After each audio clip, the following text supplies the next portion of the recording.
All right, guys, we're back at the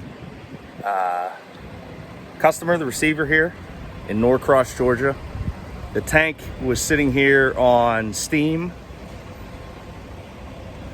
6 hours, well, less than that. It's just after 3 now, so about 5 hours. So what we do is we're hauling a wax. I haul with this company's specialty waxes and oils. So what we do here is you got to keep it at a certain temperature or else it will literally turn into a solid candle in this trailer. So what they do is they run these steam lines here up into the front of the trailer, and then the front of the trailer has two here. These go down, and then what they do is they kind of just act like a heating element. That line runs down the length of the trailer, and then every so often it curls and it keeps going, and it curls and it keeps going, and then it exits out the back. So we'll take a look at that here in a second. Now this place, they have what they call Chicago fitting. So that's this here, and that's just a press in, turn, and it comes off.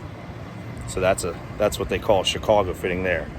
Now I had to add an adapter because at our plant we just have female ends on the end of the steam hose, so that goes on to there. But that little adapter was from this guy, so we'll take his hose back.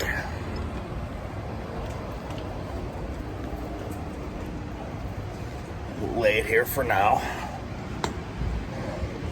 and this will be the inlet section here. This is where the steam valve is, and it blows out through there, and then we'll be blowing into one of these two. All right, so back here, guys, this is the drain. See, steam outlet. This is where the excess water goes, and you can see that is junk that lays in here, and then it blows it out eventually. So we have a 3-inch line that comes out the back with the typical just wheel valve.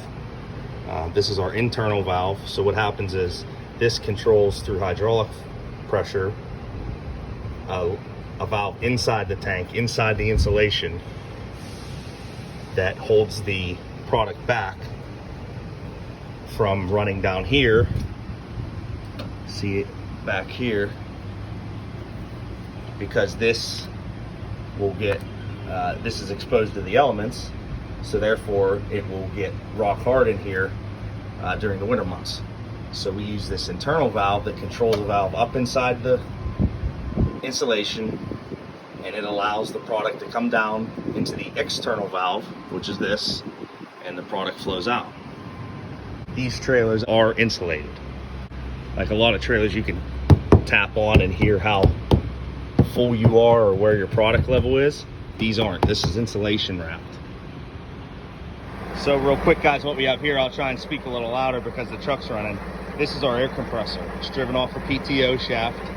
So you click the button on the dash, it engages the PTO, which compresses the air. It comes out this Chicago fitting. This is what we were talking about before.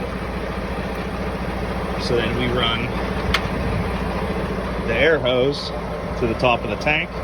It pressurizes the tank and gets the product off. These are the hoses that we offload with, 2-inch, and they have the quick couplers on them. They call them cam locks, so male, female. And we have 3 of those, and then we got one little guy, which is probably what we're gonna use tomorrow. All right, guys, we're up here on top of the trailer now. This is what we call the dome lid. These are secured by the loader to make sure there's no product that comes out. As you can see, this is pretty junky just from the residual that comes out. This is what we call the Christmas tree. This is where you take that air line that I showed you off the back of the truck, off the compressor, hook it to here, and it pressurizes the tank enough to get the product off. Since we're hauling wax, we have our little poker here then we have to jam it in here to clear the valve. That way the air can flow through, because what happens, guys, is this material splashes up here. Well, these pieces aren't insulated, so it cools very quickly. So what happens is a little bit splashes, creates a film, and then as it builds, it will plug off the valves and everything else. So you have to clear the valve in order to let air in and pressurize the tank.